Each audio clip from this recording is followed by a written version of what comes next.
Hello and welcome back to the Triple Crown Wargaming Studio with me, the Duke, and him, the Lawmaster.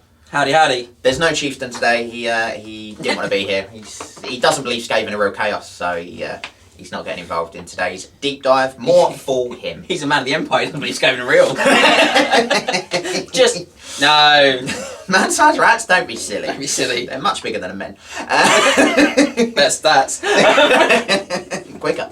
So, for those of you who don't know what the deep dives are, these are a series of videos dedicated to the competitive analysis of every army book and supplement, in today's case, in Warhammer Fantasy 8th Edition.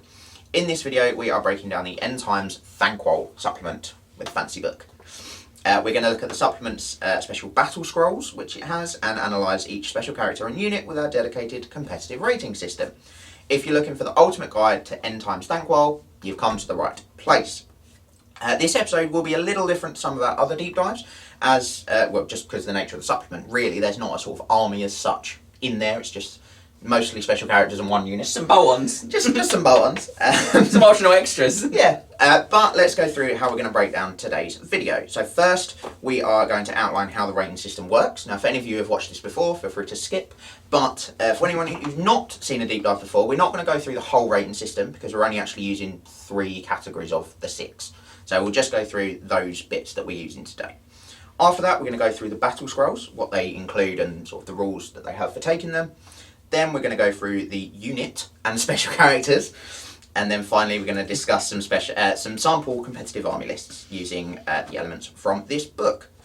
So without further ado, let's get cracking.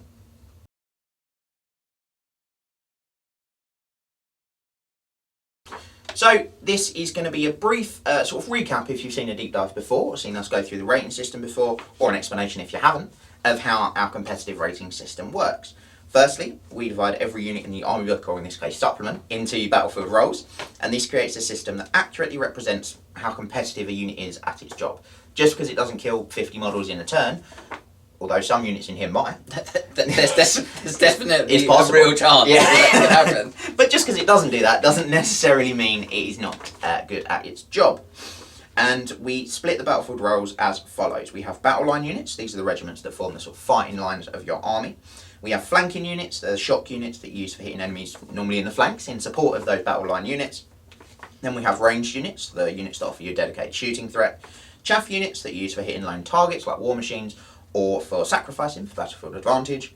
Support units, which are those sort of uniquely Warhammer units that offer sort of buffs or damage unlike anything else. And then finally characters, which is what it says on the tin.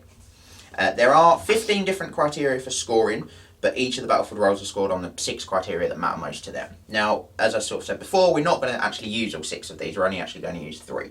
And the 3 that we're going to use today are flanking units, which are scored on the strength of their attacks, the number of their attacks, special rules, maneuverability, survivability, and cost. We're going to use range units, which are scored on threat range, strength of shot, accuracy, versatility, survivability, and cost. And finally, of course, we are going to use characters, which are scored on their output, special rules, synergy, risk, survivability, and cost. And a handy tip in general is if a unit scores more than 18, it's a pretty strong choice. And spoilers, there are some pretty strong choices in this deep dive. Yes. In a very real sense, yes. So that is how we're going to use the rating system today. And now we are going to move on to the battle scrolls that you'll find in End Times Thanquol.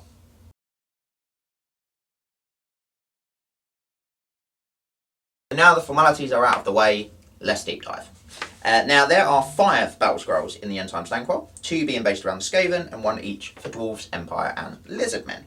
Now these battle scrolls are very restrictive in what you can include in them, however they do give you additional special rules in return. These are designed for you to take an army alongside them, so it's not just these battle scrolls that you have. There's a mountain of rules there to are read a lot. through here to Yes. explain all this. Yes.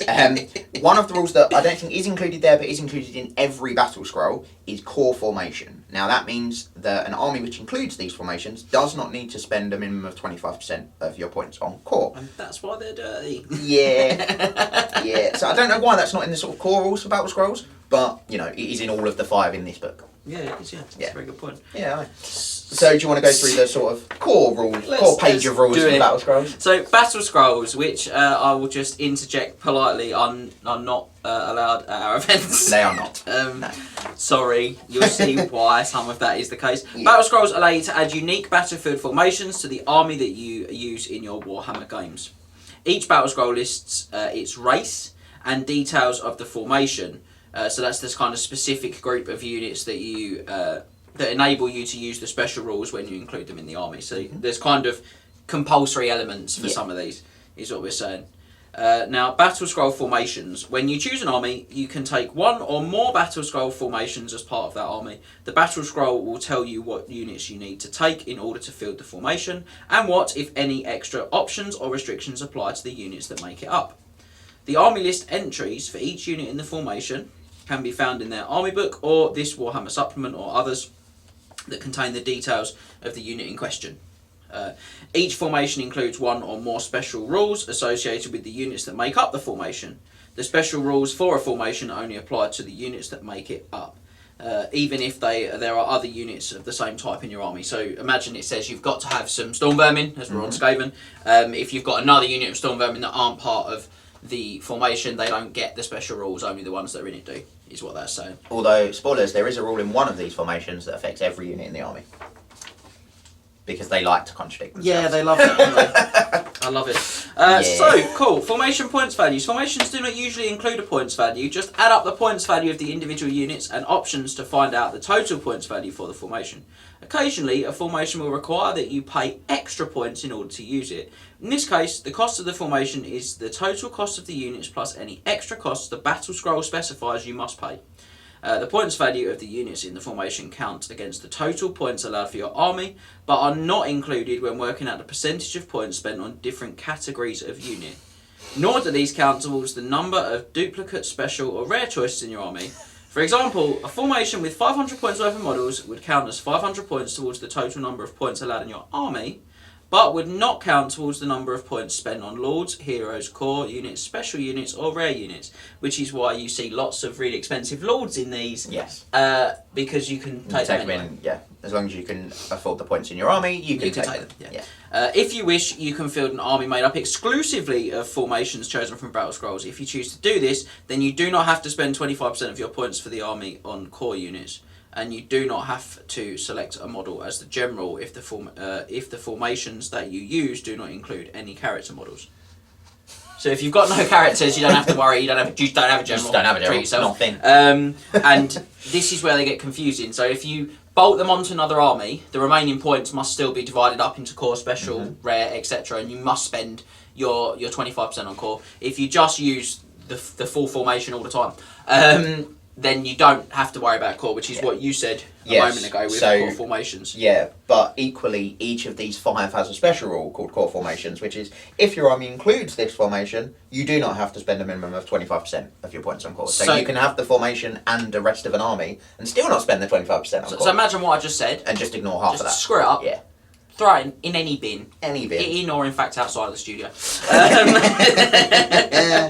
Other British school sitcoms are available. I guess, yeah. Allied formations. Formations do not have to be chosen from the same army book as the rest of your army. If you decide to do this, the formation made up of units from different army book will follow the rules for Allied armies found on pages 136 to 139 of the Warhammer rulebook, with the exception that Allied formations can be used in any game, not just those between teams of players. So, yeah. So if you didn't think the formations were dirty enough, you can then combine it with an army book that has everything that formation is missing. Well, I've always thought about Wood Elves and Skaven in the same army. I've always thought that seems really thematic. Yeah. And that's probably what my Skaven army's missing. Some always hitting on 3 shooting. And some Wild Riders, yeah. obviously. The issue there, though, is what am I going to do about... Oh, no, wait, that's don't have to worry about core. Excellent. Well, now we've got through that. Yeah. Oh, dear. But as we move on to Battle Scrolls, we are going to start with the Skaven ones, as it's a mainly Skaven book, and the first one is Thanquol's Uprising. There are some things you must include, quite a lot of things you must include. Read this on yeah, page, yeah, you can go through what you must race, include. Skaven. Formation Thanquol's Uprising consists of the following units. Thanquol and Bone Ripper, we'll come to him later. We will. Lord Screech Vermin King. We'll also come to him later as well. The Electric Coven, I love that. Yep, Electric Coven, beautiful. 1 unit of Clan Rats, 1 unit of Storm Fiends, 1 unit of Gutter Runners, 1 unit of Giant Rats, and 3 Rat Swarms. I've got to be honest, there's not really a lot of stuff in there that's not good. Like, 3 really. rat swarms probably the worst option there. Also, I don't know if gutter runners are sick. I don't know if that's one unit of 3 rat swarms or 3 individual rat swarms. I suppose it must include 3 rat swarms, so either. So the army's got to include a number of rat swarms equal to 3, I guess. Yeah. Why not? So the electric coven. Oh, sorry, go on. So these are essentially a unit of warlock engineers. So you can have, warlock. Yeah, you can have between 3 and 13, like you've Skaven. And they lose the character type; they just become infantry. So disappointing they're not an impromptu unit of characters. One of them must be the unit's champion, who is upgraded to a level 1 wizard and must have the warp energy condenser. No other model in the unit may be a wizard or take magic items, although I believe they can take mundane items by the looks of it. Yeah, there's nothing that says they can't take you could have a mundane unit items. of all warp musket engineers, which I have thought about having lots of warp musket engineers in the past. In addition, that champion always knows Warp Lightning as his spell and adds 1 to the cast value and number of hits from it for each additional model in the unit. So that is up to plus 12. Yeah. So he's going to potentially do, what, 13 hits? No. The Warp Energy Condenser adds 2 anyway. Oh, so like 20 hits. So yeah, D6 if you roll plus 6, 12 yep. plus 2. Yep. So 20 hits at strength 10. Yep. It's a unit killer! Well, no, strength 6 Warp Lightning, isn't it? Yeah, but it adds 1 for every model in the No, unit. it adds 1 to the cast value. Oh, sorry. Cast value and number of hits. Apologies, So I thought it was number of. It's strength 5. 5. I thought it was number of hits. Also, if you roll a 1 for the number of hits from Warp Lightning, normally it hits the caster. No, it doesn't. It just kills a random Warlock Engineer instead. He just Palpatine's the guy next to him. Other science fiction franchises are available. The other rule for this formation is any unit from this battle scroll that is within 6 of Thanquol, apart from Screech Verminkin, is unbreakable. I mean, Skaven are hard to bust at the best of times. Unbreakable. Yep, they're not going anywhere. Insane. Yep. It's so dirty. Yep. It's so good. Yep. Like, it's really, really good. Yeah. And your army includes the formation. You don't need to spend 25% on core. Yep. So you just whatever you don't spend. I mean, to be fair, at 2.5 you probably would spend most spending of all of that. But I mean, you might be able to squeak in another unit of maybe a Warp Lightning Cannon. Of gutter runners. Maybe Warp Lightning Cannon. Yeah, it wouldn't be a bad choice, would it? Yes, I mean, when you get in there, it's got 2 really horrible monsters to bash your head in as well. The Storm Fiends can have any of their options as well. They're not restricted on what they can take, so they could go with a shooting or a combat option. This is why they're banned. Yeah. Yeah, very good. When you see us, when we get onto those characters, you'll see us, you'll be like, oh yeah, I can see what you're saying, they're really dirty. Because they are. Yeah, it really is. They're really strong. Yeah. So the other Skaven Battle Scroll is the first claw pack of Clan Moors. And for this, I'll let you read what you need. Go for it. Yeah, go for it. Race, Skaven. Formation. The first claw pack of Clan Moors consists of the following units. Quick Head Taker, my guy. 1 unit of Storm Vermin, 2 units of Clan Rats, 1 unit of Warplock Jazals, and 1 unit of Poison Wing Globadiers. So there is some tax on this one. Yeah. Okay. He's very restrictive, to be fair, in what you get. Like you said, there's a lot of sort of tax in there. For me, the Warplock Jazals can be good, and they get a special rule which can make them very good, I've got to say. And they actually get 2 special rules, but the one that affects the Warplock Jazals is the, I can't find the Withering Hail Hail of Fire. That's it. So once per battle, at the start of your shooting phase, you can declare your using this ability. The Jazals and Globadiers in this formation each shoot twice this turn, as long as they are within 12 of Quick. And you resolve the shooting attack separately, and they can be at different targets. Very good. Limited by the fact you only have 1 of each unit. Yeah, but you just only affects units in the formation. Bigger unit. But you tell her 15. Yeah, you tell her 15 more Lodges hours and delete. Yeah, that's sort of whatever you shoot at, really. The other special rule is Unleash Terrible Violence, and that means any unit in this formation must reroll failed charges if they're within 12 of Quick when they make that charge. Very good. I want to point out that's what, a 55-point banner in the main rulebook to reroll your failed charges for 1 unit. Yep. It's a 12-inch bubble. That's a 12-inch bubble and it's free. Yeah. There's no points on this. Something I noticed, which is, quite funny, you don't have to upgrade those Storm Vermin to Quick Vermin. But when they reroll their charges, you want to. Yeah. Oh yeah, you absolutely want to. But I would have thought it says 1 unit of Storm Vermin that must be upgraded. Yeah, you would. But no, you could save the points. I probably wouldn't, but you could. Yeah, I probably wouldn't either. And again, core formation means I haven't got to spend any other points on core, which is decent because my Clan Rats, as much as they're expensive, kind of, roadblocks. They are nonetheless roadblocks that can hold up. And I might even be able to squeeze a cheeky Help Abomination in with that. Yeah, oh yeah. Makes that one be really strong. Yeah. Yeah, and that's one of the weaker ones I'd suggest as well. Yes. Yeah, definitely. But still good. Yeah. Gives you an idea of the power of the rest. Onto the Wait dwarves till we then. get to the next book and you see the ones in there. Wild times, ladies and gentlemen. Wild.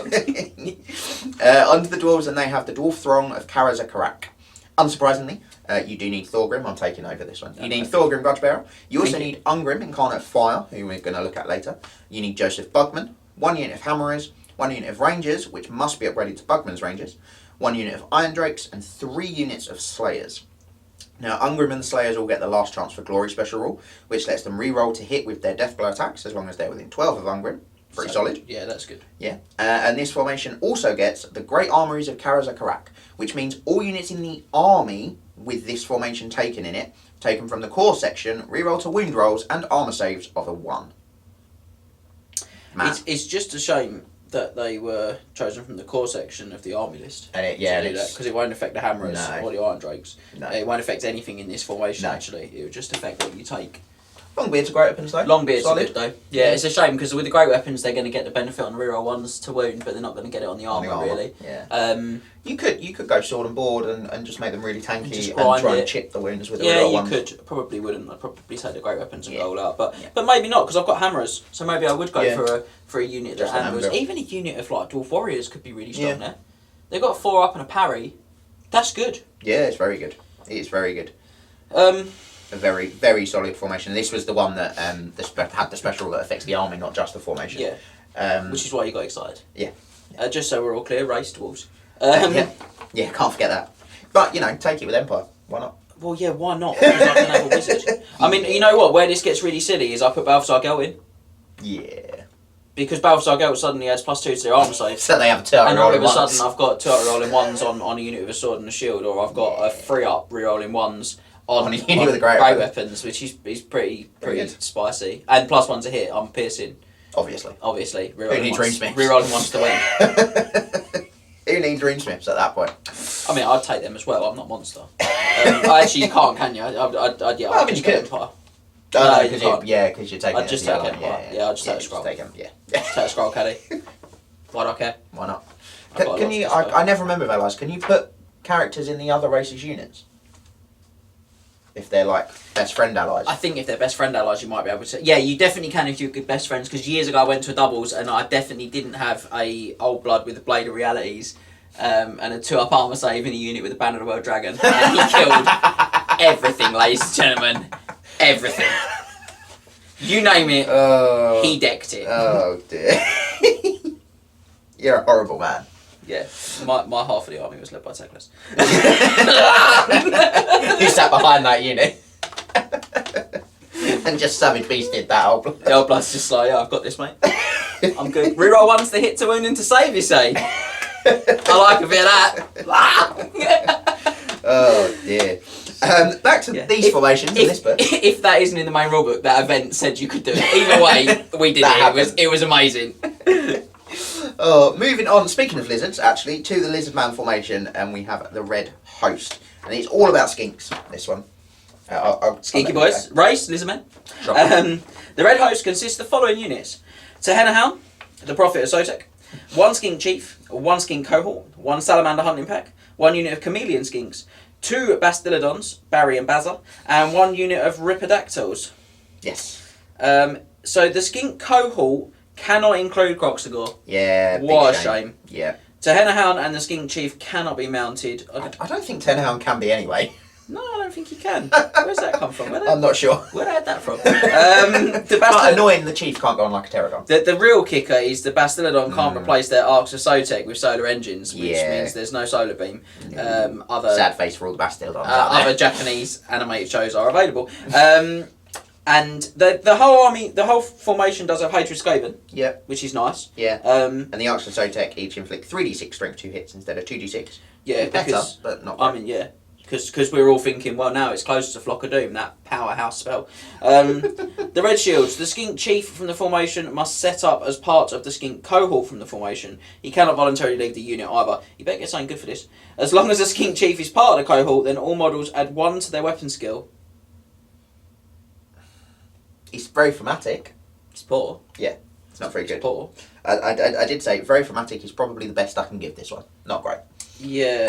The problem is with these, and why they're, you know, like, there's going to be lots of you at home that are like, you ban these, what? But it's this thing where I drop them in, I no longer have to take core, and actually I can max my meal on having characters and stuff that goes around them, and I can drop these in with another army completely. Yeah. There's nothing to do with Lizardmen. Could do. Yeah. Yeah. But even looking like you say, you've not got to spend your 625 points on 35 Saurus and 30 Skinks. So 36 Scavengers. So you can just make that a tiny unit of Skink cohorts if you wanted. 10 Skinks. 10, yeah. You've got a unit of chameleon Skinks. 2 Bastildons, which you can't swap out. That is a shame. They're still tough though, Bastildons. Yeah, they are still good anvils. 2 up armor the save, reasonably tough. The Ripidactyls aren't great. It's not good, this one. That is by far the poorest one of the 5. But if we let this one in, we'd have to let others in. Yeah, exactly. It's that simple. Yeah.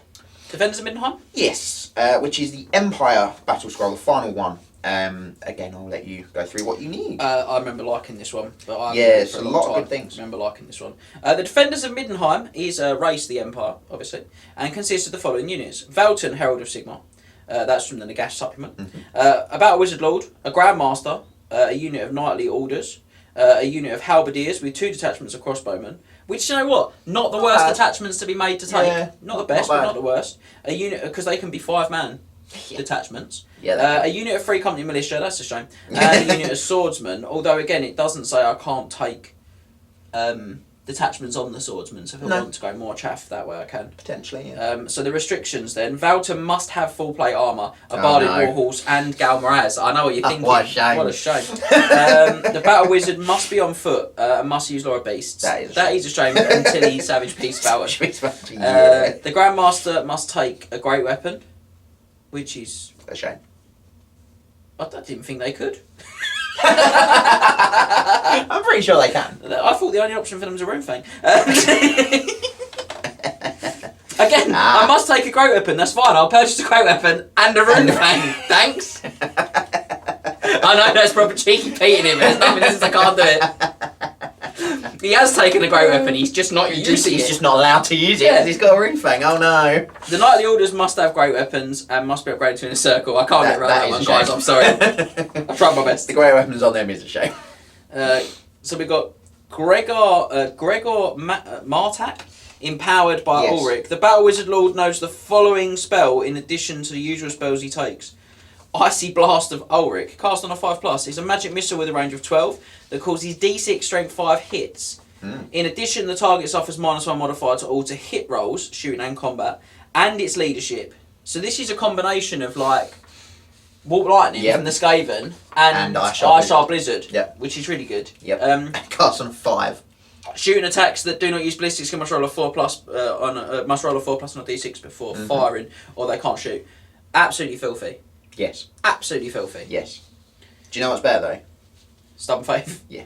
Valton and all units from this formation within 6 of Valton are unbreakable. In addition, as long as Valton has not been removed as a casualty, all friendly units from Warhammer the Empire have the Stubborn special rule. The whole army, baby! The entire army's stubborn. This is good. I remember this being good. Because the thing is, you've got lots of space there for you to drop in, I don't know... Another Battle Wizard Lord? Yeah. That would not be a bad choice, would it? Let's be honest. Let's say Laura Light. Let's say Light. I like that. Yeah. I like that a lot. Weapon skill initiative 10 Valton with Savage Beast. With Savage Beast, yeah, it's quite a good combination. It's not bad. Got Icy Blast. I've got loads of counter punch there for. I'm going to run out of Power Dice. Yeah. You know what would go really well in here? Celestial Hurricane. Yep. 3 Power Dice +1 to hit. Yep. Steam Tank would be good. Cannons are good. Yeah. I like all of those things. Yeah, all of those are good. Demigryph Knights, got space for those. Yeah. This is good. Especially good with army. And I haven't got to spend any more points on core. The best part of this is that you start looking at it, and I can probably squeeze this in for... If I go cheap on somebody, I could even cheap them out. Like, do I care about the Grandmaster? You have a great weapon. Alright, cool. Dragonel, he's done. Yeah. Chuck him in. Yeah. Your knights just become... Or you could go... potentially dealt with them. I might have 1,000 points to spend here. Yeah. I might only have 850 or so, but I could get something good for 850. 2 units of Demogryph Knights look good. Yeah. They'll fit. Yeah, Celestial Hurricanum, another Battle Wizard Lord. You could go Archlector and War Altar, give everyone rerolls. Oh yeah, you could squeak that in, and that would apply to Valton as well, because ridiculously the Archlector's War Altar rerolls, they apply to characters. It's just hatred to units. It's just hatred. Yeah. So good. So good. It does specify in the FAQ, not their mounts, but it does apply to the characters. Yeah. Chef's kiss. Yeah. Oh no, that horse isn't getting a reroll. What a shame. Yeah, that's a good one. That's a scary one. There's a lot of good. potential in that. You just got to get your thinking caps on, guys. Yeah. But this is why we don't allow them. remember, they're not allowed at our events, but enjoy it. Ruin your friends at home's hobby. Friends and family. What a lovely Christmas activity for next year. The Lizard Man would be nice in like a thematic game. I think even maybe the Queek one, you could, if you don't sort of min-max it, it could be nice for a thematic game. Yeah, I like the others. I think are just. I like those elements, but then I do find myself being like, well, then just have thematic scenarios that give you those rules. Like, why are these formations? Just do scenarios. Yeah. You know, Queek versus Dwarves. Right, in this scenario, the Dwarves are well armoured of Karaka Kazakh. Yeah. That one. That one. The one I don't do. Just bar. Hashtags of buff for life. Hashtags of buff for life. But, so the core units in this game, reroll ones. Yeah. Or make it a campaign set of rules. Yeah. Be like, it's a campaign set of rules. When you play through this campaign, this is what the Dwarves get for the campaign. This is what the Skaven get for the campaign. It's not hard. Like Warp Blocks' Owls and Poison Wing Gladiators can shoot twice. Don't know why this needed to be this way. It needs to be No. like this. No, it didn't. It didn't. Yeah, that's all I've got to say on the matter. Yeah, and that is all we've got to say, because that is the end of Battle Scrolls. There's no sort of specific... Cheeky double thumbs up. I saw recently that is apparently now like really not good, that the papers were saying. I saw in the papers really? double thumbs up's now been clarified as like really awkward cheese and not cool thing to do. It needs to go from society, so my response is to do this. And on that note, we are done with Battle Scrolls. There's no sort of special rules for armies or anything extra that we can talk about, so we're going to move on to the unit and special character ratings. Unit.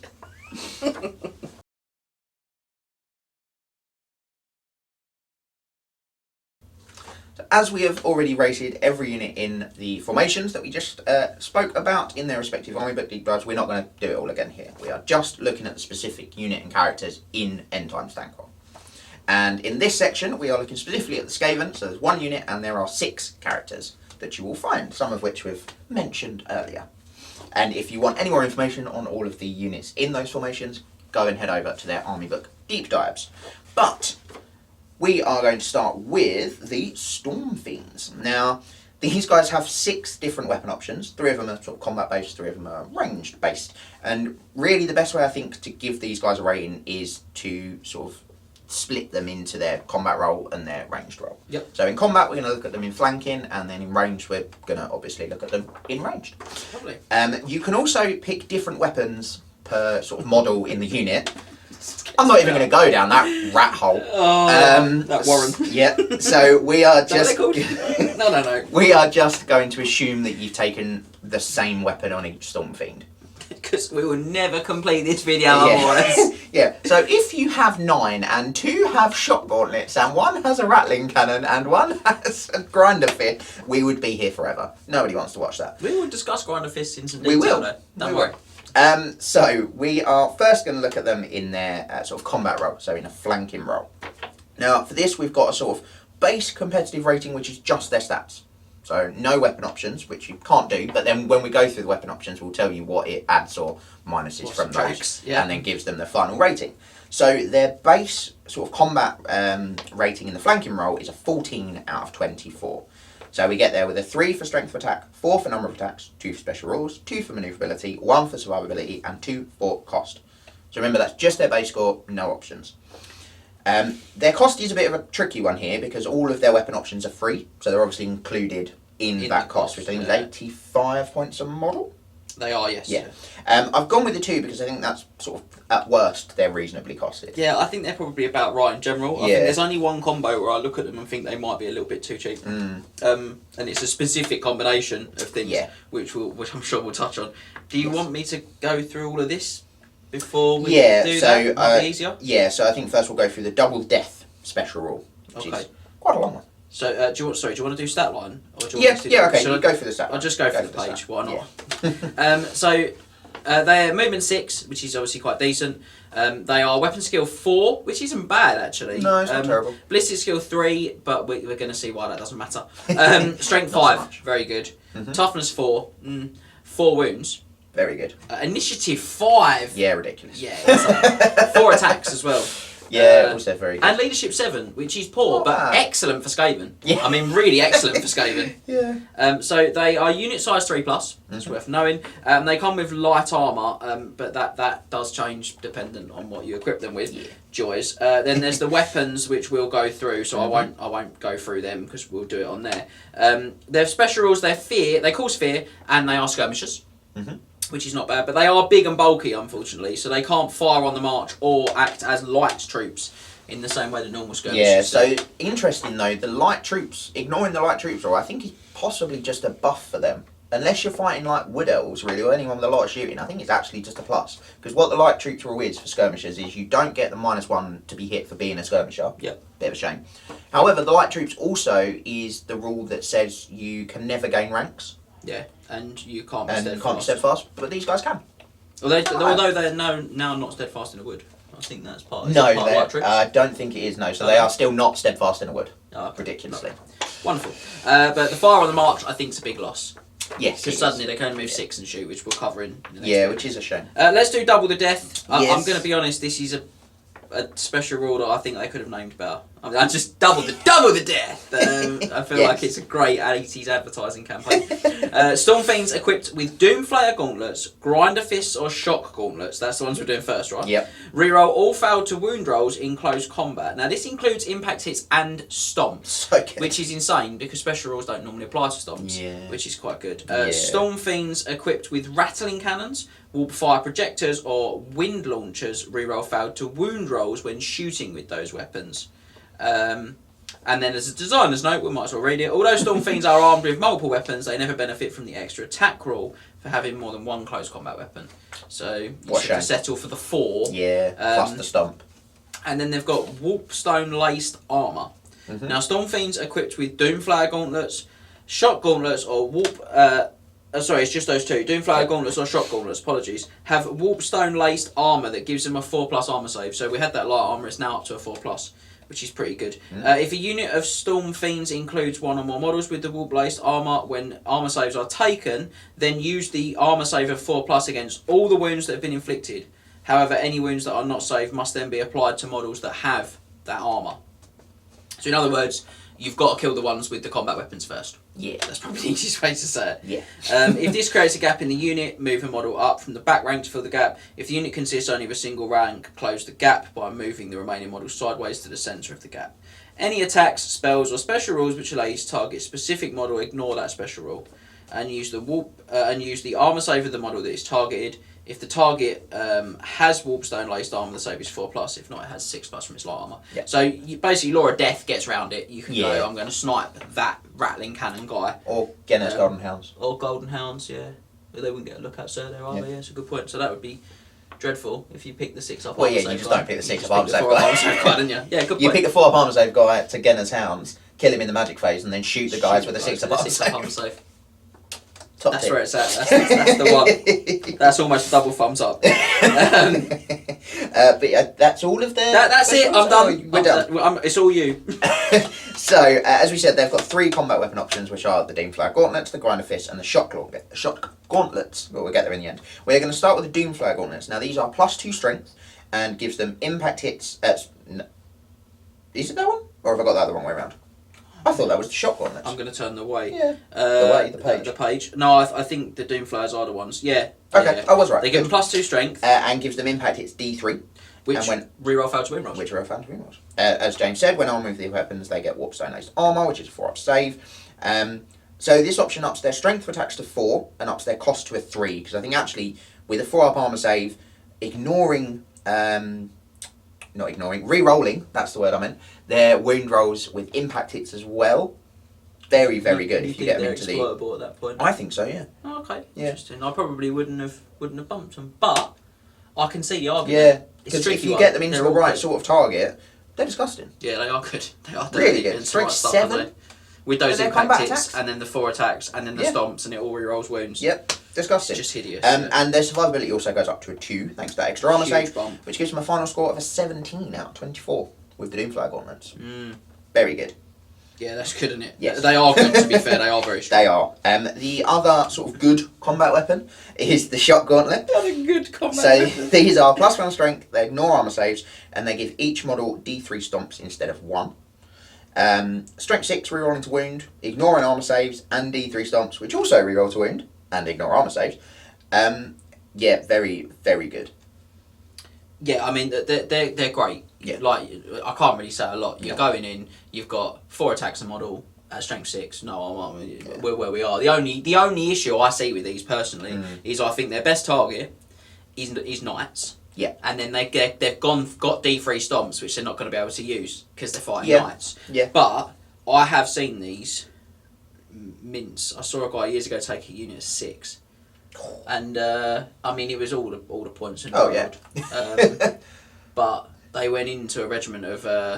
He was using it in a formation in a army list that's not in this book. See next deep dive. See future deep dives for more information. But he could get Law of Shadow in his list, which meant he could drop the Skull Crushers down from initiative 5 to. Or anything doesn't matter because then they go first. Then they go first. Yeah. And actually, I think he went for the bump and got him down to 3 on initiative and 3 on weapon skill. And honestly, they didn't even attack.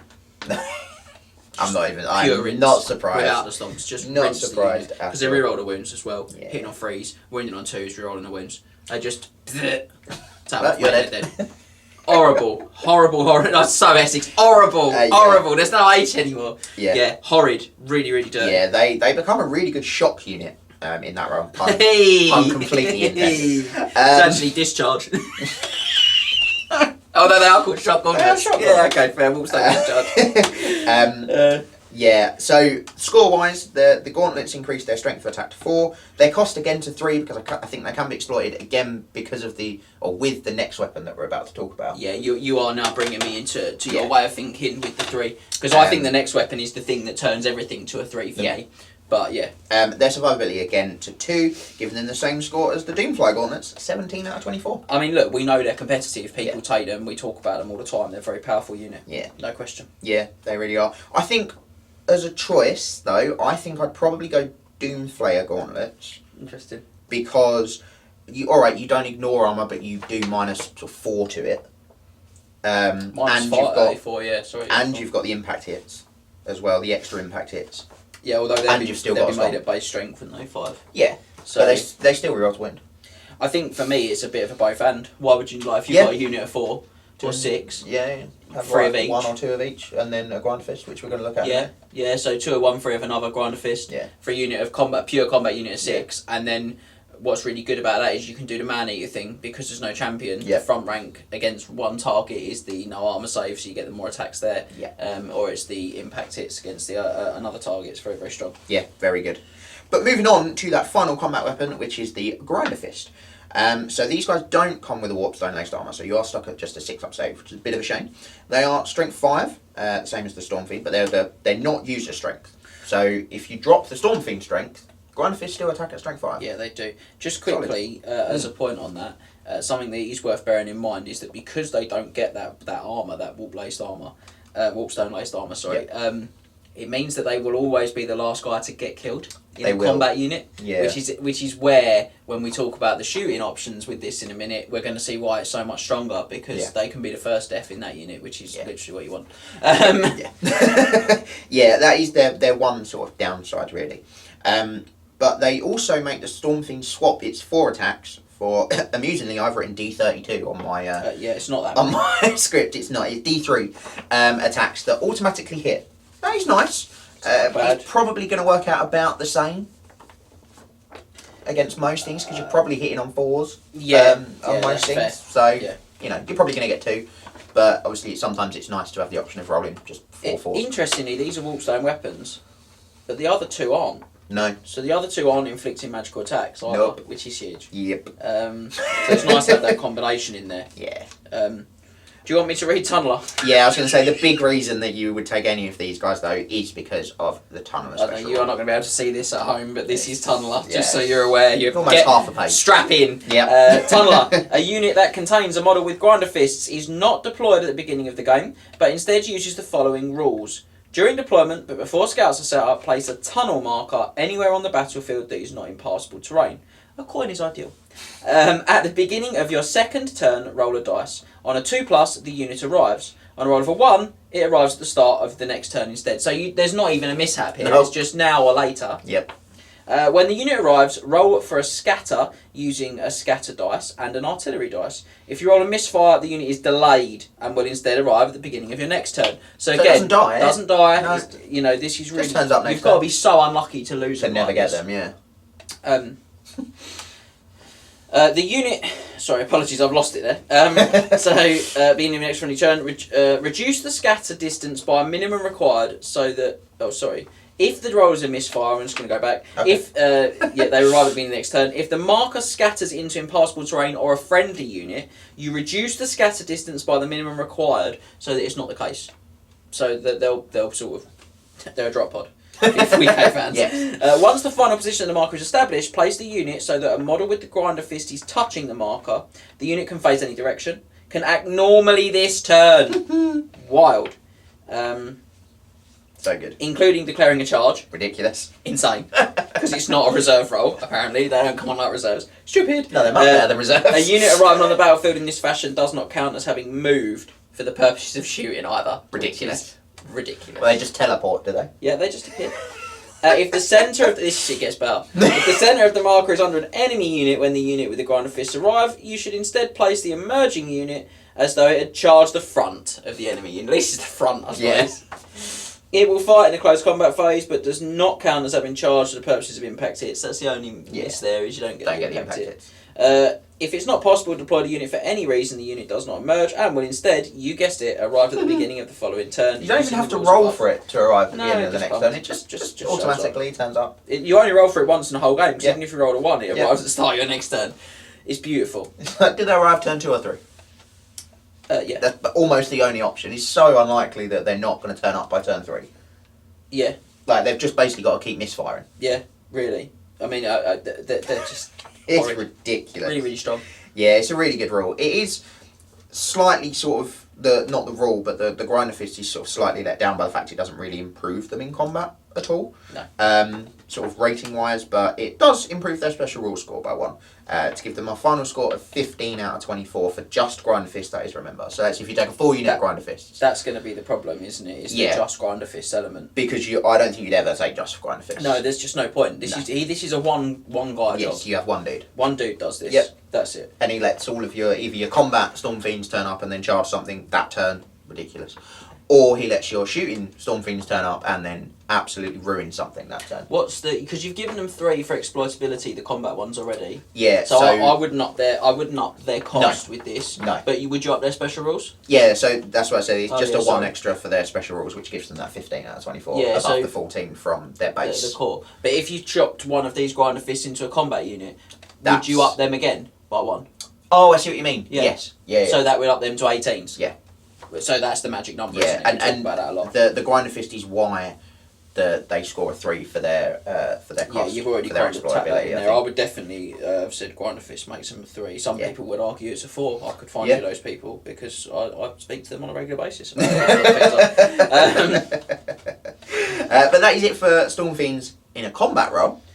but wait, Now- there's more. There is more. There's 3 more. We're going to move on to them in a ranged role.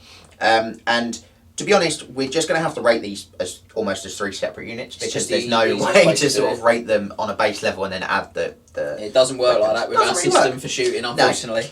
So the options we have are wind launchers, rattling cannons, and warp fire projectors. And first, we are up with the wind launchers, and they come in with a competitive rating of 13 out of 24. You missed it! I'm sorry, mate. Lucky for Skaven, I can't find them. Upsetting. So so upsetting. Why are they here? Why are they there? Yeah, I don't know. They're not in any sort of order. Guys, all the other shooting stuff's over here. That's randomly at the They front. should have just swapped them and shot gauntlets. I feel like it was to do with where it fit on the page. Yeah, If you put them over there, that was definitely a formatting Yeah. issue. Quick, do it again. They come in with a They rating. come in with a competitive rating of 13 out of 24. Lucky for Skaven. Thank you. I've got ya. Cheers, mate. We get there with a 3 for threat range, 1 for strength of the shots, 2 for accuracy, 3 for versatility, 1 for survivability, and 3 for cost. These are basically a stone thrower, which doesn't have a strength, but it does always wound on 4+ with no armor saves allowed. That's anyone under touch. Anyone touched by the template, so not just under the hull, that's just anyone. It's that no armor saves which really helps this choice out. Oh yeah, hugely. They are not as long range as ordinary stone throwers, minimum 6 and maximum 24, but they can move and shoot. Not much, but they can move and shoot with them. Yeah, so they're actually max 30, which when you start looking at real time at a board, that's Not bad. good. Yeah, that threat range is good. Yeah. These are gonna, I think, feel a lot more worth their points if you're coming up against Warriors of Chaos. Oh, huge. So good. Yeah. I've used the little ones Loads you of attach to knights. units, which are the same rules, basically. Bretonians, Oh, horrid against disgusting. Bretonians. Even Empire. No strength, 6 up will save only. Yeah. Very good Really against good. Empire. They're going to feel less good if you come up against, say, I don't know, goblins or other Skaven. Ogres are probably going to be the worst. Yeah, because you're not going to hit that many with ogres. And you're also not going to kill much because they're multi-wing. Yeah, but although you might hit quite a lot with the goblins and the other Skaven, you're only wounding them on 4s. Well, they don't get armor save, but they don't have much armor anyway. Whereas, other stone throwers, I suppose the blast is only strength 3. Yeah, but so you do still have the multi-wound under the centre. under the sort of template. So, don't shoot them at monsters. Yeah, these are anti-infantry clearers. They're probably about as good as a stone thrower at clearing soft blocks. Yep. They're way better than a stone thrower at clearing hard blocks. Yeah. Where I also think that they're a little underrated is against really tough stuff. Yeah. So it might not have the best armour, but you start getting into units that are toughness, say 5. And Even 4. Stone throwers on the blast to win them on 5s. yeah, and these get real good, real Real quick. Yeah. Thanks. Yeah, Couldn't think very of the good. So yeah, an alright rating for the wind launchers. Their second option is the rattling cannon, and this really, to be honest, is the only one you ever see. Of the ranged options, and it scores a competitive rating. I was just going to say, do you want me to do the Okay, yeah. wild misfire? Yeah. Sorry. Just to ruin the Duke's day. Warpstone weapons, the wind launchers are, so Yep, magical magical. attacks. So just bear that in mind when you're shooting them at wild lines, which actually they would be insanely good against because they've got They 3 would. bomb safe against shooting. They would.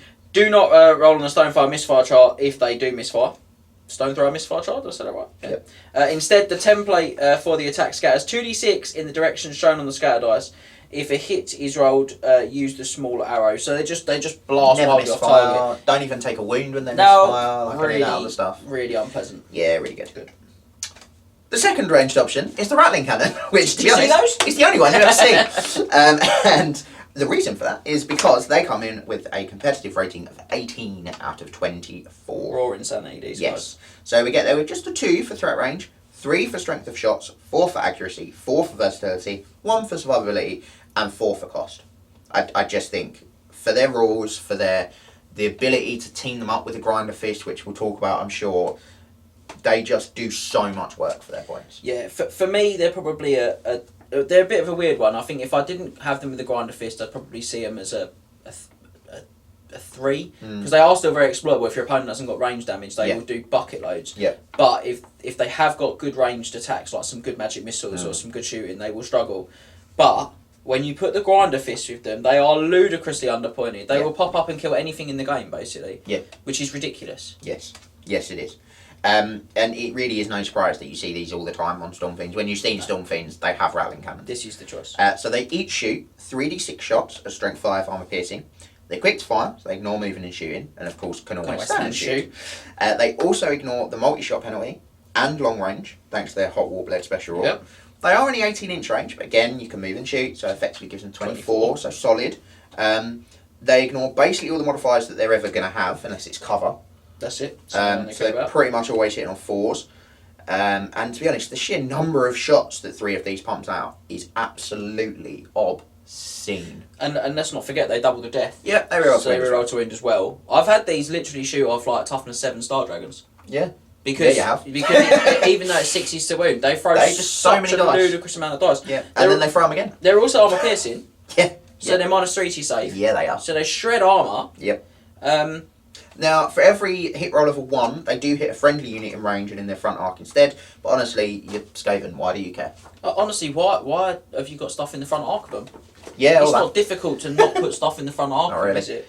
No, they're skirmishers, and you can just skirmish them to 2 wide and have one at the back. Or it's the classic still Doom, shoot. or it's the classic Doom wheel trick. It's the nearest unit in arc. Yeah, So if you're just going to have units in arc, next. some slaves just drop up, and Yeah. you're like, oh, there's a quarter of that guy's base Oh in no, arc, I've and he's hit a only 4 slave. inches away. I've killed some slaves. What a shame. Oh dear. I would panic, but slaves don't cause panic. Oh, So good. So good. Like you said, especially with the Grinder Fist, they just pop up and kill anything. the problem with the Grinder Fist is the ability to appear and guarantee they will have a turn of shooting. And the shooting is so good that turn is probably all they need. and to it really will probably make a mean that difference. there's not cover. Now, perhaps at some point I'll try and do a 20-0 tactics on how you counter the Grinder Fist, because it is really hard work, but there are some tactics you can put in place to counter Grinder Fists. So I'll perhaps look at doing that in the next couple of months for us to have a chat on the channel about it. But yeah, they are very obscure, these tactics. Yes. And it's very hard to do. And ultimately, these guys are absolute dynamite. Yeah. Yeah, if you see a competitive Skaven army at a tournament, there is probably, I'd say, a 70-80% chance they'll probably have Storm Fiends in. The only reason you wouldn't is because you've got 2 Hell Pits. Yeah. That's it. It's Hell Pits or Storm Fiends, really. And with the Grinder Fist and these cannons, it just gets, what, are they 18? Yeah. It's just not even close. They're absolutely vile. They're absolutely vile for that ability to come up and pinpoint remove the one thing that you're going to struggle to deal with. And actually, if your opponent hasn't got a lot of shooting or range, there's a very good chance that they'll do it again. They'll do it in another turn, and they'll probably do a stand and shoot for you as well, because they're quick to fire unless they're getting caught out. And let's not forget, their base stats in combat, not dreadful. They still have 4 strength, 5 attacks and a stomp. Yeah.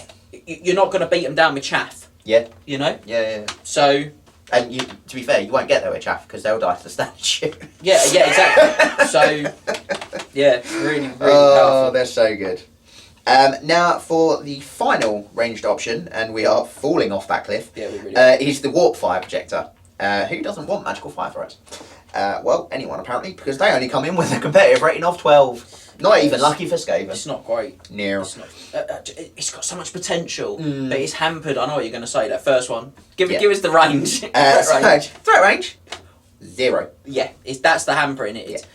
How did they get a 0? I'm like, I want to get 1. How did they get 0? No, because they can't. Is it can't move and shoot with them? Or They are move or fire. Yeah. So their threat range is effectively 18 because of the length of the template, and then you roll the artillery dice. How do they fire then? It's like a fire thrower. Warp Fire Projector fire as a single fire thrower. You place the template touching the model's barrel. And then roll an artillery So dice. you're looking at a maximum of 18 to the very tip of the template, which is 1, and then -1 if they move or fire. Yeah. That's a 0, baby. Not great. Yeah, and that's the big issue. These will probably get smashed off before. Yes.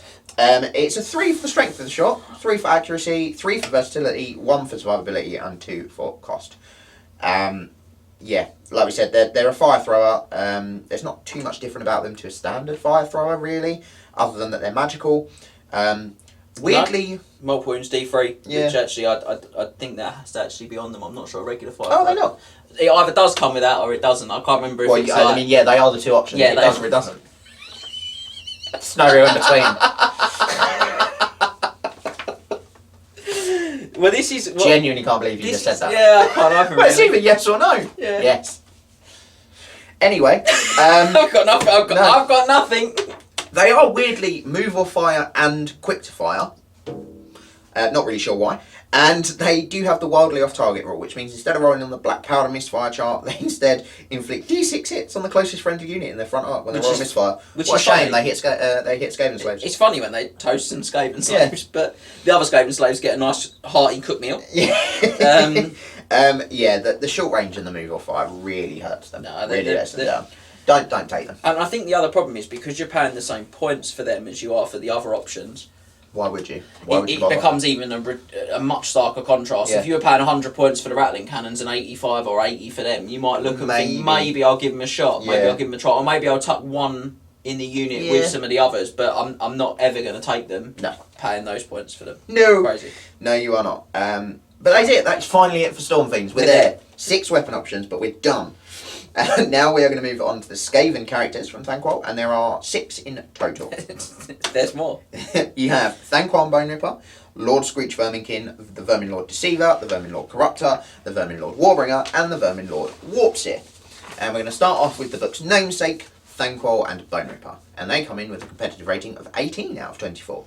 Not a huge shock. No, not Times really. character, so Combined profile. we're going to see that Thanquol's spicy profile. mounted on Bone Ripper this time instead of them being separate in the army book. But we get there with a 4th output, a 3 for special rules, 3 for synergy, 2 for risk, 4 for survivability, and 2 for cost. A really good score for the Ascendant Grace here. He's got a lot of crossover with Thanquol from the army book when it comes to sort of items and special rules. He's still got the 4 ward save, although it doesn't kill a rat now every time he passes it. He's still got D6 plus 2 Warpstone tokens, and he can still regain a lost wound on a 5. But now he's got, 7 wounds? So he comes in pretty hot. He's weapon skill 4 because it's his combined profile joy. Yeah. Movement 6. Strength 6. Toughness 5. So he's not weak to those unit remover spells anymore. Nope. 8 wounds. 8 wounds.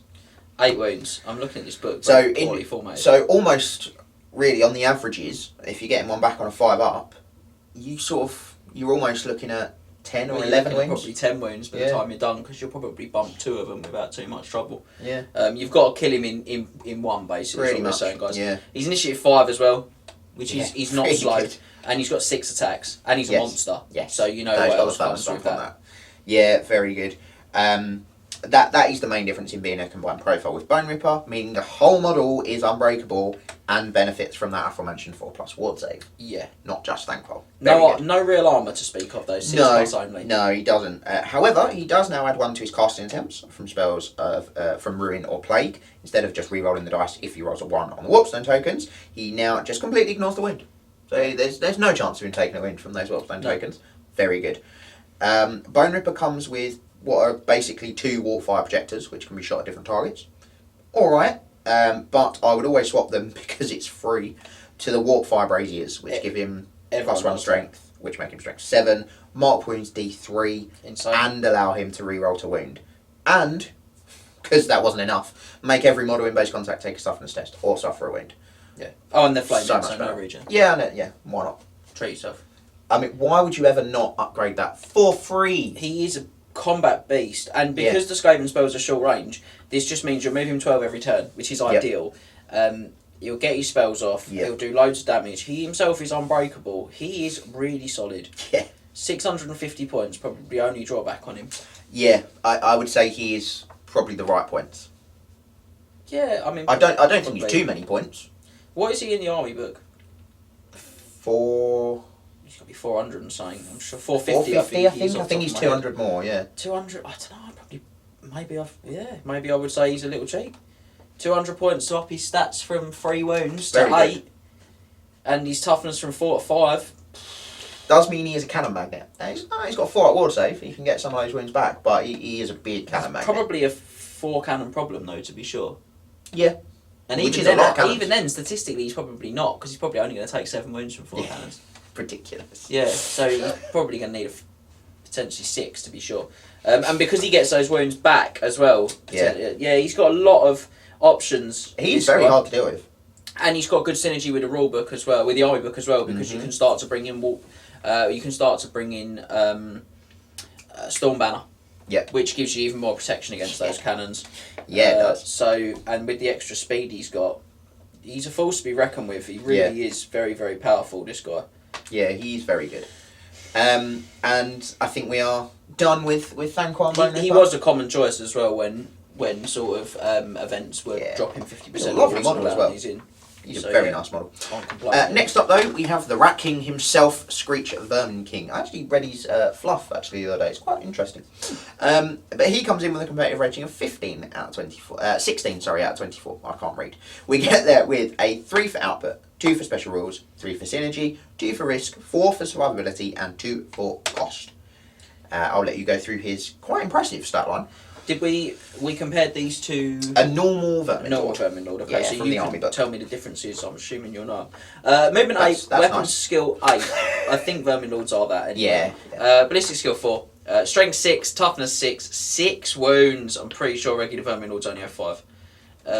Initiative 10, 5 attacks, leadership 8. Yeah, very good. Leadership 8, I think he's also a Vermin Lord's leadership in It the army is, book. yeah. So- Yeah, I think he ups the strength by 1 and the attacks by 1. I think that's his Not the wounds. upping. I think he might up the wound as well, Yeah. but that doesn't play into output. Yeah, no, that makes sense. Oh, I see what you're saying about output. Yeah, that makes sense.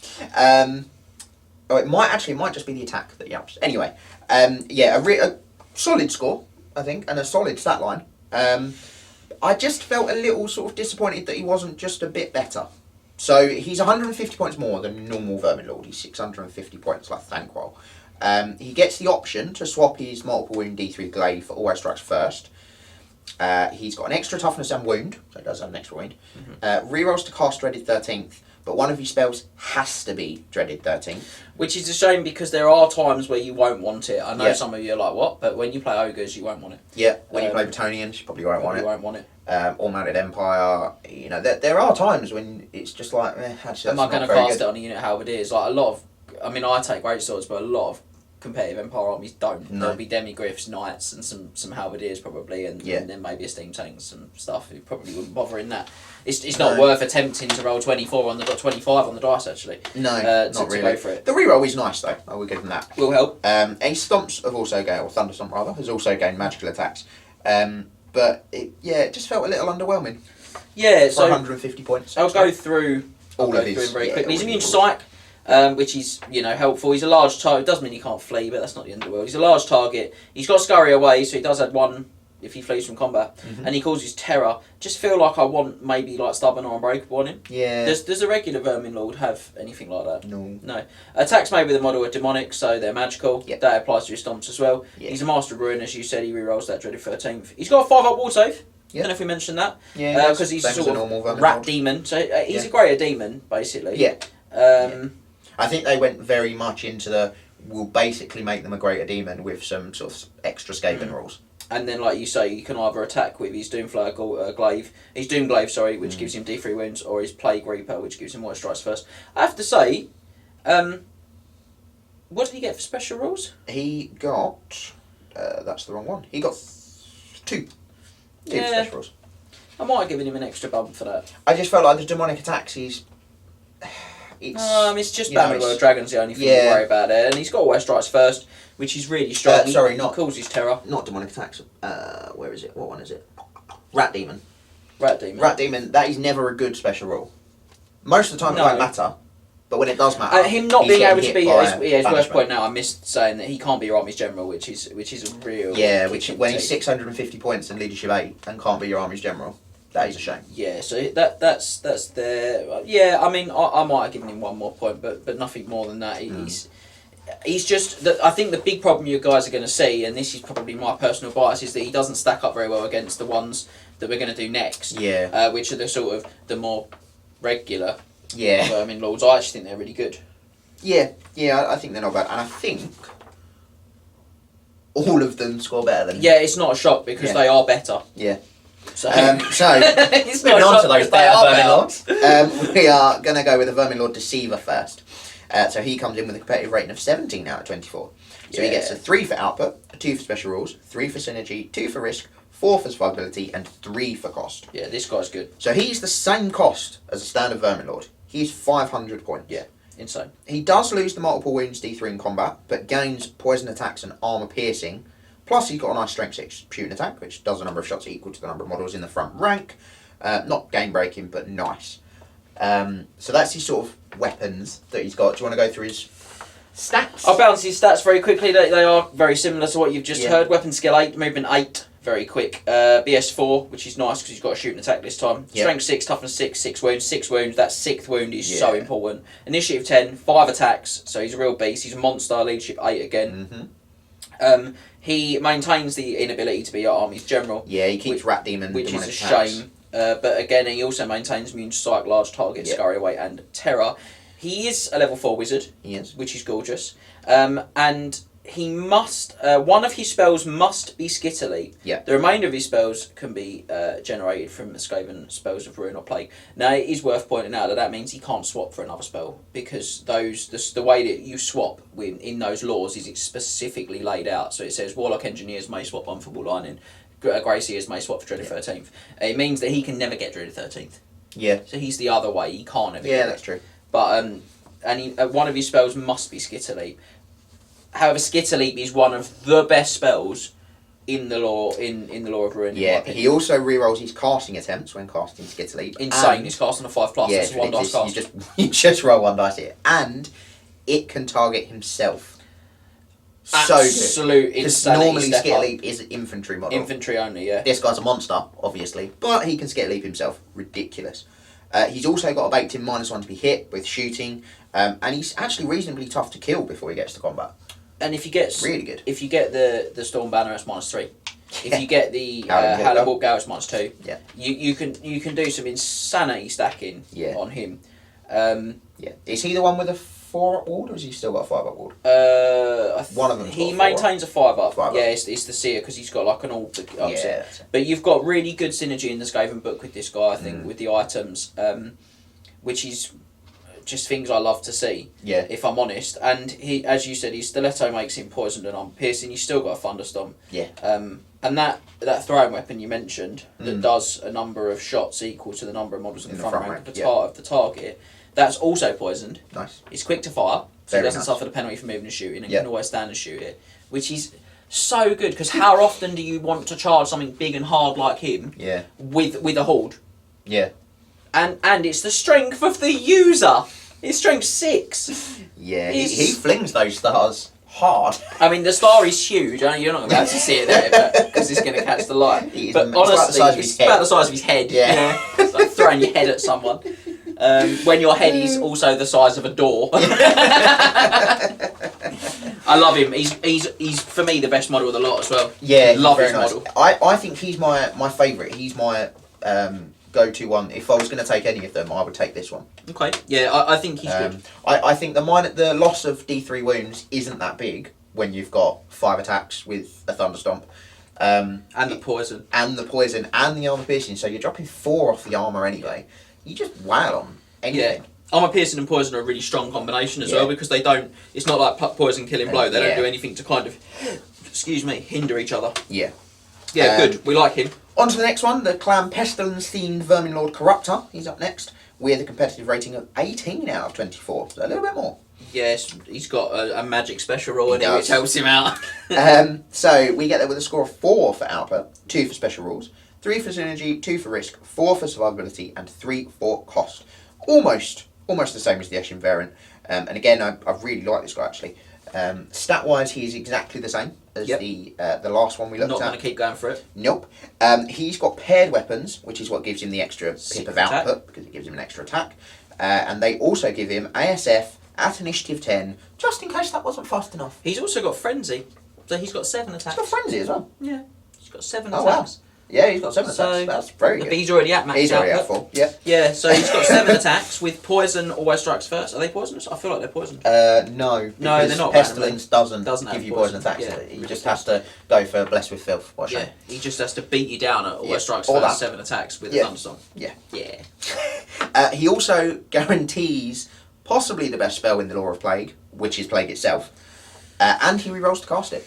Yeah, And well, moves 12. Wither or 16. Wither sorry. or Plague, and it for me Yeah. probably the best 2 there. But yeah, Plague is really good. It's 18, which is a huge range for Skaven, because they don't really have that level of range.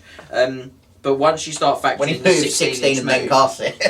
yeah, it gets really good Yeah. real fast. Very good. Still keeps the 5-up wall. Still can't be a general mod. No. He's a very capable wizard and capable monster. Oh, he's a great. He will monster. do really well wherever. Sort of early game, he's just flinging out plagues. And then he goes into combat. If he rolls it, he blesses with filth himself, give him poison attacks if he needs it. If he gets cracks, cool. Ace. Yep. You know what I mean? Because he can get into positions Move to put that 16 into and place. just go. Similarly, To be fair, that's though- another one with the last Vermin Lord. If he rolls Crack Skull, he Skitterleaps himself. Oh yeah, I would probably go. I'd probably with him. I'd Well, again though, if you got plague places or with filth got on wither you, you'd be or- getting poison on a 5. You got so much. Yeah. There's the thing is the big drawback with the Skaven law is getting it in range. These guys totally changed that. They flipped the script on it. Yeah. I think they're all good. This is a very competitive build. Big fan. Yeah, big fan. So we are halfway through the sort of variant of standard, in inverted commas, Vermin Lords. Just 2 more to go. Next up, we have the Vermin Lord Warbringer with a competitive rating of 18 out of 24 again. The last one was 18 out of 24 as well. This is the one my brother it was. really rates. Mm. This is the one that he's got. We've used him on the channel as well, actually. He's a huge fan, and I do see this. Yeah. Yeah, I get it. So, again, we've got 4 for output, 2 for special rules, 3 for synergy, 2 for risk, 4 for survivability, and 3 for cost. Again, exactly the same stat line. We're not going to go through it again. Not quite. He's got a sick attack. Yeah, so stat-wise, Oh, sorry, yeah. it's the same, but... Oh, he's got a sick attack Oh, on his wow. profile. Oh, so he's got 2 extra attacks. Interesting, because he has also got the Doomblade for multiple wounds, D3, paired with a punch dagger for killing blow. This is what I think So again, marks he's got him 7 out attacks. as really competitive, and why I think I probably lean towards him over the others, as much as I really like the Skitterly one. Yeah.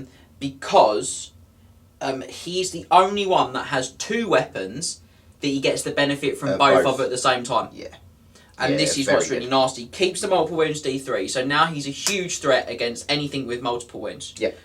Obviously. But like your ogre, he's horrible against ogres, but your monstrous cav, Yeah. he's really Monsters. scary. And then you think, well, okay, he's then also got killing blow. So now he's a huge punch against anything that's infantry or cavalry as well. Yeah. So he's omni threat. There's nothing Yeah. you want to put into this guy because he can kill it all. Yes, and, Which is- he's which probably is going good. first to kill it all as He's- well. he's only initiative 10, so yeah. Like you said, he keeps all the other stuff. He's still got the magical attacks. He still causes terror. Yeah. Still a large target. Still scurries. Yeah. Still immune to psych. Still a rat demon. He is still a rat So he demon. can't be a general. No, his spell though that he has to know is Death Frenzy, and again can reroll casting attempts of it. A solid, really solid spell to have in the tank that you know you're going to have. You've got a build with the first 2. They're kind of self-sufficient. If you like, the first 2 are the generic ones because you've got the sort of Skitterleap in himself, and you've got the plaguing enemies. Yeah. With this one, there's a difference now. The Warbringer, the kind of Clan Moors style one, you need to include combat units now. Yes. But he's very, very good. He is very good. Storm Vermin. Yeah. Plague Monks as well. He's not bad with Plague Monks. No, you wouldn't push him off Plague Monks. No. But yeah, Storm Vermin, horrid, plus 2 attacks to a big unit. Strength 4, give him the armor piercing banner. Yeah. And you're really chopping up then. If you've got the points for a bigger game, get the quick upgrade on him. Yeah. Ideal. Yeah. Yeah, very good. So absolutely deserves his 18 out of 24. The final of the Vermin Lords Oh, we're on. Sorry. I didn't know if we're going to say anything more. is the... Just quickly, can I have the Great Stabber Slicers is one of their... I've missed these, so I'm just going to... You go back through and read their little titles. Just to see if any of the titles are funny. The Shadows That Kill is the It would Vermin be better Lord if it was the Deceased. Shadows That Kill. Kill, yeah. Colours of Civilization. I mean, the others, I'm just picking the one I think's funniest. There's multiple. But yeah, definitely, the Great Stabber Slicers is clearly... Stabber, hyphenated Slicers, is definitely the one for me. So that wins it alone. That wins it. And the final is the Vermin Lord Warp Seer, coming in with a competitive rating of 17 out of 24. All really solid scores for all 4 of these. They all sort of contend for a place, don't they? They're all basically a Keeper of Secrets kind of type demon with some funky special rules and slightly less movement. They're all the Keeper of Secrets was 18, so you're in that bracket, aren't you, all the time? Yeah. Yeah, absolutely. And the Warp Seer scores a 3 for output, 2 for special rules, 3 for synergy, 2 for risk, 4 for survivability, and 3 for cost. So we always know, again, same stat line, 5 attacks this time. Yeah, back to the kind of standard stat line one. without the additional attack. He's got all the sort of normal rules 5 that up everything else rules, done. can't be a general, still a demon. You get All the of that picture. stuff. He always has to know Warp Lightning and can reroll failed casting attempts of it, like his Raddy kin. However, he also always counts as rolling a 6 for the number of hits done by that spell. That is a huge bump because that is definitely the weakest of the 4 spells. Yes. To know. Yeah, I would argue. So that's fair. So I think that helps it a lot. Yeah, but knowing you're going to roll that 6 means you're like, I'll throw like a dice on that and cast it on 5 Illyrian Reavers. Yeah. Because I'll probably kill them all. Yeah. Not leave one and then that'd be really annoying. The Warbringer as well, the weakness of Death Frenzy, I suppose, is that you're probably going to have to throw 2 dice at that, whereas with the Skitter Leap and this one is 1. It's just the one Warbringer was also 550, the same as this one. I don't know if we mentioned the points. So that's a good point. Both So 50 points. The first 2 are 500. They are. And then the last 2 are 550. Yeah. So really nice with the spell. He's got Doomglaive for combat, giving those multiple wounds D3. He's also got Scry Orb, which adds 1 to his war save, giving him a 4 up. However, he can also choose to throw the Scry Orb, lose the +1, bit of a shame, but instead you just get a Brass Orb, which he places within 12 and scatters D6. So, really nice to have it sort of in the back pocket. It's a big throw. It is a big throw, and it means it's never going to scatter back onto him if you don't want it to. Not that it matters if it does. Brass Orb's an initiative check, isn't it? It is, models touched by the 7 plate, initiative check or are destroyed. Yeah. No saves of any kind allowed. No. 6 is always a failure. So I think this is the natural successor, this one, to an actual Vermin Lord, if you like. I think this one's the natural evolution in my head. I look at him and think, well, he's basically a Vermin Lord. He's basically a pumped up Greyseer, this guy. Yeah. Whereas the others, they are like manifestations of their clans, kind of great power as well. Yeah, but sort of Eshin, Pestilence and Moors. For me, he's the one I'd take least. Yeah, that's probably agree. I think he's a bit bland, this one. Yeah. He's a great manipulator, apparently. But nice to have the Brass Orb in the back pocket. It is nice. Nice to have the 4-up ward as well. Means you can have 2. But are you going to want to... You've got to be bold, because you're losing your ward save from a 4+, which is the most attractive element of him to me. Yeah. Is that bump in the ward save. I just think he's as unmanoeuvrable as kind of the ones that don't have Skitter Leap, but doesn't really kind of kick out anywhere near as much as the other 2 do. No, he is much more like a sort of supporty Greyseer type character, isn't he? Yeah, which I can't pay 550 and that's that line. Yeah, so I think he's the one for me that I'd leave out. But still, all of them perform massively better than Screech, because just for that points difference, there's just no way of justifying that. 100 points more for Screech than the most expensive ones of these. Yeah, and it's too much. And again, having to take Dreaded 13th, whilst it's really strong, probably isn't as good as the others you have to take here. Even Warp Lightning. As it gets when that it always gets a 6. Rolling a 6. Yeah, it's nice. Yeah, very good. That is it for the Skaven portion of this book. It's been a long trek through the backstabbing warrens of Skaven Blight, so why don't you grab yourself a Coke? Other beverages are available. Thank you. And join us back here when we return to look at the single dwarf character that you will find in Thanquol.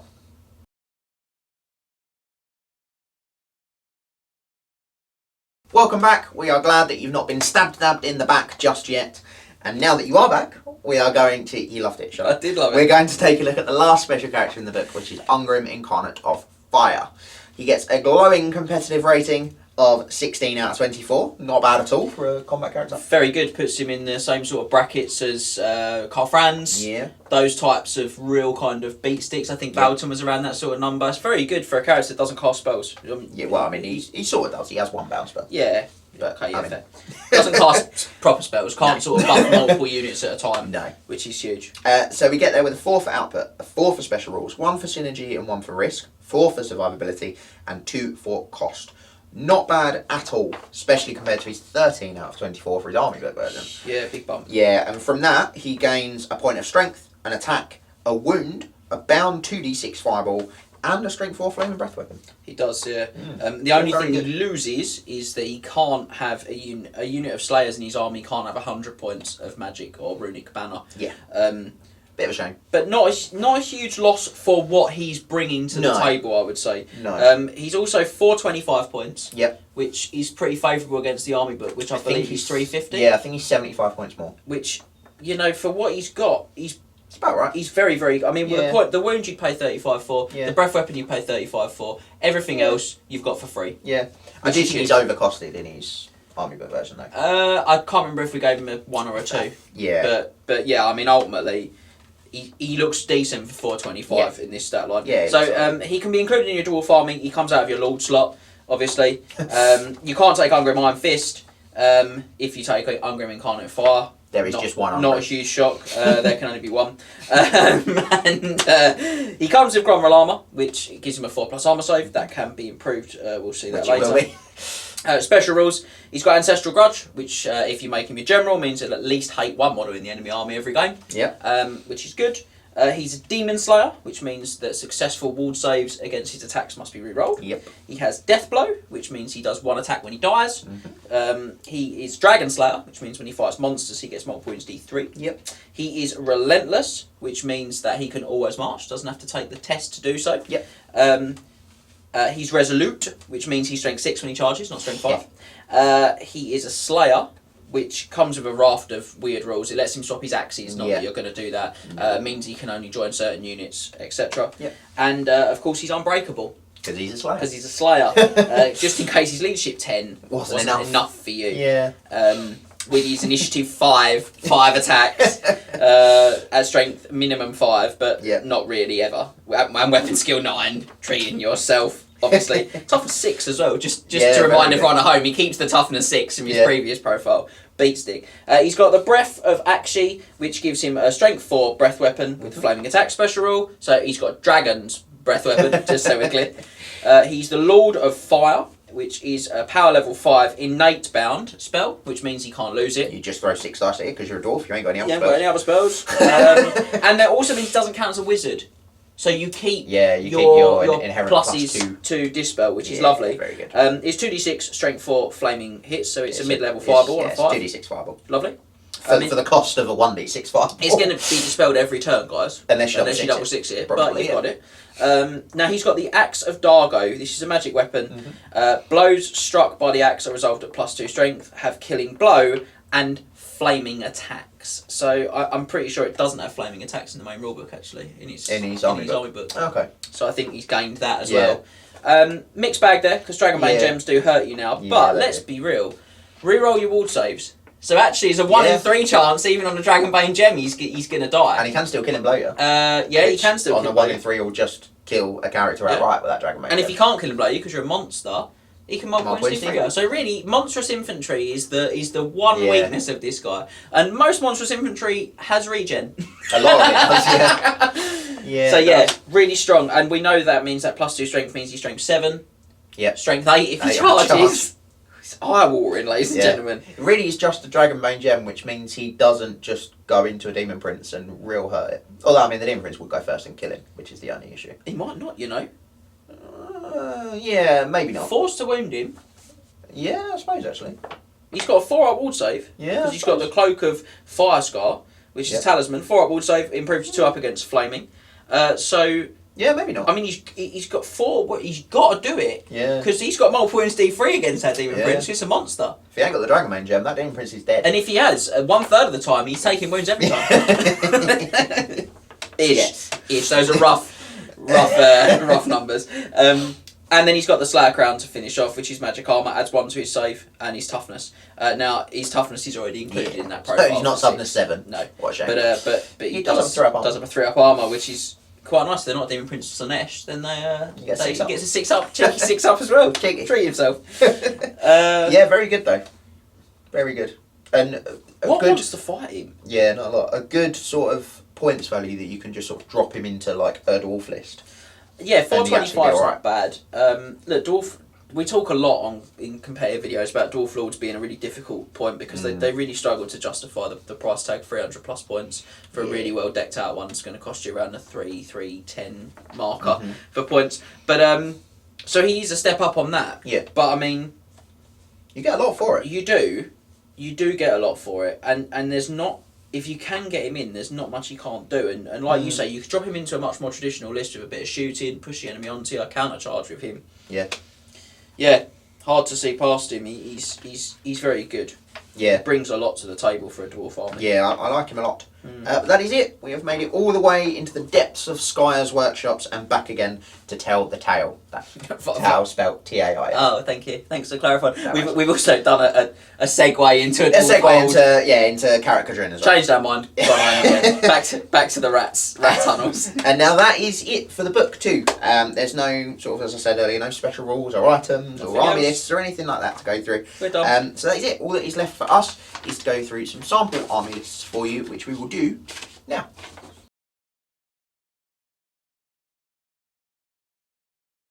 So, as ever, we finish up with those sample army lists. Now, like I said before, there aren't any sort of book-specific army lists that we can sort of go through here, but all of these lists will include at least one choice from the book. Spoilers, the Skaven lists both include two, because they also include Stormfiends. Because why not? Why not? Why are we here? Of the three lists, we've got two that are Skaven and one for the Dwarves. All of them are 2,500 points. But one of them is using the 50% Lords and Heroes allowance, as this book was sort of meant to be used with the FAQ. But that is just so we can fit Thanquol and Bone Ripper in. Yeah. The other two we're going to give you a comp score for in the Triple Crown Wargaming 2023 GT Compact to give you an idea of where they would go. So, list number one, this is the 50% Lords and Heroes list. So, we're starting off with Thanquol and Bone Ripper, obviously. In the hero slot, we've got a Chieftain, Battle Standard Bearer, he's got a shield, Warpstone armour and a potion of strength. The Warlock Engineer, number one, has got a Warlock augmented weapon. He's a level 1 wizard on the Skaven Spells of Ruin, and he's got a Warp Energy Condenser. And Warlock Engineer number two has got a Warlock augmented weapon. He's a level 1 wizard on the Skaven Spells of Ruin. He has a Dispel Scroll. In core, thank you. I've got in core reactions for you. We've got 3 units of 40 Skaven Slaves with shields and spears. We've got 35 Storm Vermin with full command and shields, and 2 units of 5 Giant Rats with a Packmaster each. Special, we've got 3 units of 6 Gutter Runners, all with slings, and in rare we have 2 units of 3 Storm Fiends, all with Rattling Cannons. So this list relies a lot on its magic and the power of those Storm Fiends, really, to sort of get you any sort of killing power, especially in the first sort of few turns. You've got a lot of slaves and giant rats to sort of pin stuff in place. And obviously with the slaves you can shoot them while they're in combat with slaves. Yeah, which is you don't amazing. care that you shoot slaves. Plus you've got that final sort of counterpunch of the Storm Vermin with the BSB to go in there and finish off some units that do get a bit too close. And Thanquol as well. And Thanquol, Put him in and brutalise, can't you? he is no slouch on Bone Ripper at all. 2 Warlock Engineers, one's got that sort of souped up Warp Lightning. The other one, I mean, you'd roll for it, but he's probably going to take Warp Lightning as well. They're going to have a little bit of a chop as well. They've got Yeah, like they're 2 not terrible. strength 4 attacks each, or 2 strength 5 attacks. They're strength 4 base. I think they're strength 3 base. I think it's strength 3 base. Yeah, 2 strength 4 attacks each. Yeah, It's not a bit bad. of extra, isn't it? Yeah, not bad at all. But it really, it's all about the magic and the shooting, really. Yeah, which is not a huge surprise. That is really No. Skaven. If you don't Yeah. take Help Abominations and Queek Storm Vermin, they do start to become that way unless you've got the 2 towers and really Yeah, lists sort are of hard to blind break stuff. down. But Yeah. I think something that's really strong about Thanquol is if he gets Plague, he can charge into a big block, knowing he's going to smash through it, and then Yeah. Plague it, knowing that he's going to probably pass that toughness test because his Yeah. toughness is what, 6, I think. At least. Yeah, very hard. So again, he needs a 6 to fail it. there's a lot of tactical kind of nuance in there Yeah. that will mean it does well, and it's really nasty against enemy artillery with the gutter runners and stuff. So Yeah. you're going to keep Thankor alive thanks to those Yeah, combinations. and you've got a lot of chaff as well. You've Yeah. got obviously the 3 units of 40 Skaven Slaves, which will just block, like, sort of throw into stuff and block it there. You've got the 2 lots of Giant Rats and the 3 lots of Gutter Runners Yeah. and Warlock Engineers. yeah, You know, good. they're It's not all that good. expensive that you can't just throw them away if you need to. Of course, yeah. Did you get poisoned attacks on those gutter runners? No. That's probably a change I'd make. Not Yeah. a criticism. I'd just probably look to find that. Maybe drop a couple of slaves, and see if I Yeah. can find that, or maybe drop like one of the augmented weapons if I had to. Yeah. I like poison attacks, and I think in that list then it really is horrible against artillery because the poison slings will just slaughter enemy artillery wholesale. Really not very pleasant. Wouldn't want to fight it. No, not really. Wouldn't recommend. On to the second one. Now, this one you could take to one of our GTs. Now, this is got a Vermin Lord Deceiver. I would say leading the way, but he can't lead the way. He can't be a general, which is going to make for an interesting general. We have in the hero slot an assassin. I can just see the list. I'm like, it's going to make Yeah. me very interesting. An assassin with loadout A, Weeping Blade, Potion of Strength, who also can't be a general. Nice and thematic though. Assassin on assassin. Yeah. We've got a chieftain battle standard bearer who also can't be a a general, with a shield, warpstone armour, and the sword of might. Then we have a warlock engineer with a brass orb who has to be your general. What are you doing? Who needs generals? It's Skaven. Your leadership's quite good, right? Stop! Right? Stop! Why? Because I forgot the Vermin Lords couldn't be generals. But anyway, then I've got 3 units of 41 Skaven slaves with spears and shields, 3 units of 5 giant rats with a packmaster, a unit of 35 storm vermin with full command and shields. Then in special, I've got 3 units of 10 gutter runners with slings, and in rare, I've got 1 real big unit of 6 storm fiends. 1's got a grinder fist, 3 have got shot gauntlets, and 2 have the doom flag gauntlets. So you've got a bit big of a mix, stick but unit. a big unit, yeah. That just pops up and absolutely wails on anything it touches. Yeah, I agree. I like that. Yeah. I like that unit. Yeah. Yeah, and you are really relying on the Storm Fiends and the Vermin Lord. The Vermin Lord is no slouch. No, they're good fighters. Yeah. The Storm Fiends and the Vermin Lord, they'll do it for you. And it's the Skitter Leaping Vermin Lord as well. Yeah. Very good. Get into good positions. Yeah, you've got that Assassin as well to jump out probably of one of those slave units. And, yeah, he'll do good and just things deliver for you. a punch. He's fine. Looking at the fact that the Vermin Lord can't be the general, I would probably swap the Warlock Engineer and drop some Skaven slaves. So I've got enough points in core. I probably do. I thought so. To put a chieftain in. Yeah, you for easy and quick, good combination on him would be Armour of Silver Steel and Dragonbane Gem. That's quite nice Yeah. on him. He's quite tough Yeah. Then you could give him a Halberd. And he's got 3 strength, 5 attacks. Not That's good. Yeah. He's a good little. He becomes a good little general then. Rathound Bodyguard. Yeah, Rathound Bodyguard. Why not if you've got the points? Have 2 more slaves. Again, I might make those 10-man units 8s on the And gut give them runners. poison Give them attacks. poison. I'm a big Yeah. fan of the poison. Yeah, I can see that. But again, this is tricky because what are you pinning down? Cheap units of slaves. Yeah. Which I'd definitely get down to 39 to avoid the comp, because what's the comp on that The bad comp boy? on that is -6. That's a lot. It is a lot, yeah.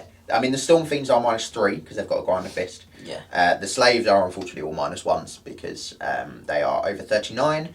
And So that's your Yeah. -6 there. Any costings? Oh, the Storm Fiends costings. Storm Fiends, yeah. Would take you up another chunk of points, wouldn't it? Because you've got... They're going to be they're going to be just under 600 points, Yeah. aren't they? So it'll be a -1 for their cost. Yeah, so that's -7. Yeah. I've got no scroll. Oh, -5, so maybe we've got something wrong. I've got no scroll. You've got an additional unit of giant rats over yeah. the top though, that's your They're -6. giant rats. We know what we're doing. We know what we're doing. Yeah. So yeah, but sort of small changes. Dropping the Warlock Engineer for a Chieftain with that loadout and dropping the slaves down to 39s. Suddenly you're only on a -3. Could drop the 3rd unit of giant rats. I probably wouldn't. Probably wouldn't for But- -3. No, but I'd drop the number of gutter runners down to 8, 7s, whatever you need to give them poison attacks. Yeah, I agree. I like that a lot. Then I think you've got. I always assume they come with poison attacks. It's that's so why. easy to remember it, and it actually makes them a lot more expensive as well. Yeah. I think it's like 3 points a model. It's quite a bit. Yeah. But you sort of, like you say, then you're looking at a list that has got stuff that pins things in place, and that's really powerful with the Storm Fiends, because pinning it stops you shooting the Storm Fiends, which is huge. To be honest, thinking about it, I really like the brass orb on that Warlock Engineer with a guaranteed Skitter Lip. So maybe Skitter Leap, not Skitter Lip. Maybe I drop the Assassin. Maybe you lose the Assassin. I think you've got to lose something for a Chieftain, basically. Yeah. But I think there's wiggle room in there. And there's it's classic Skaven. You've got blocks that hold things in place. You've got 2 real big hammers in the Vermin Lord and the Storm Fiends. Yeah. I don't really know what more you want. That's really their game is sort of quite hammer and It's anvil. just where you sort of get those hammers and anvils from. That's it. Is the difference. And like you say, I think if you get a Chieftain in there to be your general because of the whole forgetting the Vermin Lord can't be. Then it becomes a really good list, and you can spend some of those slave points doing that and save yourself some comp. So it's just got a lot of potential. Yeah, big fan. And actually, not that random for a Skaven list. No, which is what you want. Yeah. You know, that's the thing. The reason Hell Pits are good is because they are random, but all the results are pretty good. And that's the point. That's why you like them, and that's again what makes the Storm Fiends so good. Is they are something that's very unrandom in an army that suffers so badly with being random. Yeah, absolutely. So, and the Vermin Lords having that guaranteed spell that you can reroll to cost. Yeah, big fan. Like the Vermin Lords. On to the Dwarves then. So this one obviously has Ungrim Incarnate Fire. We have a Thane BSB with the Mastering of Grugni, a shield on an Oathstone. So he's just hard to get rid of. He's just super hard to kill. We have got 30 Longbeards in court with full command, an Ancestor Rune and shields. We've got 2 units of 10 Thunderers with Standard Bearers and shields. In special, we've got a cannon with a Rune of Forging and a Rune of Burning. Then we have a small unit, not many, 39 Slayers. Speech of Slayers. It'll get bigger. 39 normal Slayers with a Musician and a Standard Bearer with 3 Runes of Sanctuary. We then, in that unit, have 4 Giant Slayers. So the first one has Master Rune of Swiftness and Rune of Cleaving. The second has 2 Runes of Cleaving. The third has just a Master Rune of Swiftness. The fourth has nothing. I couldn't afford anything on it. But I mean, they're going to beat down. Yes. They're going to beat down. The Sanctuary is really good choice because they've got Magic Res 3 then. Yeah. Which is a big help for them. I mean, Ungrim's got a 2-up against magic. Particularly the 4-up. What did you go for on...